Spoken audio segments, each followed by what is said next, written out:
Hi everyone, তাহলে আজকে একটা ট্র্যাডিশনাল লুক করা যাক।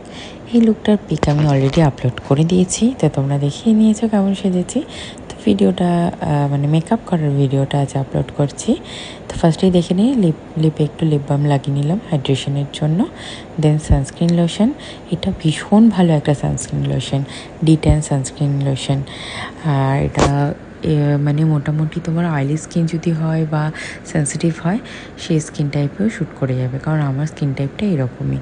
তো তারপরে আমি একটু প্রাইমার লাগিয়ে নিলাম, টিজোনে অ্যাপ্লাই করছি বিকজ অফ আমার যেহেতু একটু অয়েলি স্কিন, তাই আমি প্রাইমারটা ইউজ করছি। পুরো ফুল ফেসে লাগাবো না, যেটুকু থাকবে লাগিয়ে নেব। দেন ফাউন্ডেশন, কোনো কালার কারেকশন ছাড়াই ফাউন্ডেশন অ্যাপ্লাই করে নিয়েছি, যার রেজাল্ট তোমরা অলরেডি দেখে নিয়েছো। হ্যাঁ, তো যাই হোক, তো দু রকমের ফাউন্ডেশন ইউজ করেছি স্কিন টোনটা আনার জন্য। ফাউন্ডেশন ব্রাশ খুঁজে পাচ্ছিলাম না, তাই হাত দিয়ে কাজ চালাচ্ছিলাম, কিন্তু ব্লেন্ডিং কখনোই আমার ব্লেন্ডার ছাড়া কমপ্লিট হয় না। তো ব্লেন্ডার দিয়ে একটু ভালো করে ব্লেন্ড করে নিলাম। তারপরে নিজে দেখছিলাম, ভাবছিলাম ক্যামেরাটা সাদা সাদা বুদবুদ লাগছে।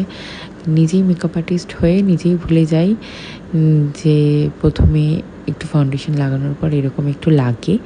দেন তারপরে যখন তুমি কন্ট্যুর অ্যান্ড একটু ব্লাশার এগুলো অ্যাপ্লাই করবে, তখন আবার ব্যাপারটা ঠিক হয়ে যায়।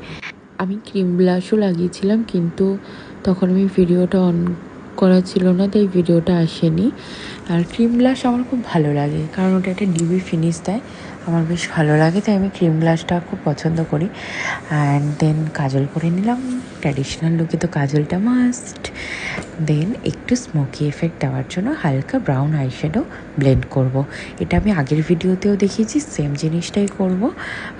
যদিও আমি এই নর্মাল কোনো মেকআপ করলে খুব সামান্য, খুব হাই কাভারেজ তো না, এই মেকআপের ক্ষেত্রে আমি এই আই মেকআপটাই করে থাকি। তো একদম একটা হালকা স্মোকি এফেক্ট দেয়, ব্যাস। তো এটাই আমার ভালো লাগে আর কি। তো দেখে নাও তোমরা, একটা জাস্ট ব্রাউন কালার নিয়ে, একটু ডার্ক ব্রাউন কালার নিয়ে ওটাকে একটু ব্লেন্ড করে দিলাম ওপরে অ্যান্ড নিচে, আইলিডে অ্যান্ড নিচে লোয়ার ল্যাশ লাইনে।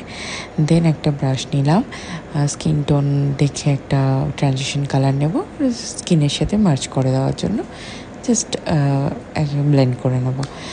দেন আইব্রোতে আমি খুব একটা কারুকার্য করি না, আমাকে ভালো লাগে না, তার উপর আইব্রো করা নেই, তাই হালকা একটু ফিল করে নিলাম, ব্যাস। তারপরে চলে এলাম লিপস্টিক, মেন পার্ট, যেটা ছাড়া মেকআপ আধুরা। তো লিপস্টিক হচ্ছে পারুল গার্গে, তো রিজনেবল প্রাইসে, খারাপ নয় লিপস্টিকটা। এটা যদিও একটু ক্রিমি, আর যদিও আমার লিপ ভীষণ ড্রাই, তো আমি প্রথমে আর কি এই ক্রিম লিপস্টিকই লাগাই, দেন লিকুইড লিপস্টিক, এটাতেই আমি কমফোর্টেবল। তো মোটামুটি লিপস্টিকটা ঠিকই আছে, দেখে আমার তো ঠিকই লাগছে। আর এটা ফিক্সার দিলাম, মাস্কারা পরতে ভুলে গিয়েছিলাম, তাই মাস্কারা লাগিয়ে নেবো এবার। মাস্কারা ছাড়া না চোখের ওই অ্যাট্রাকটিভ ব্যাপারটাই আসে না। তো যাই হোক, তো মোটামুটি আমার লুক তো কমপ্লিট।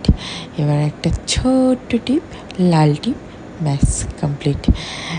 তো তোমরা জানিও, এই যে চুড়ি কলার এগুলো দেখছিলো অনেক পুরনো, শার্টের সাথে ম্যাচ করছিল বলে পরে নিয়েছি।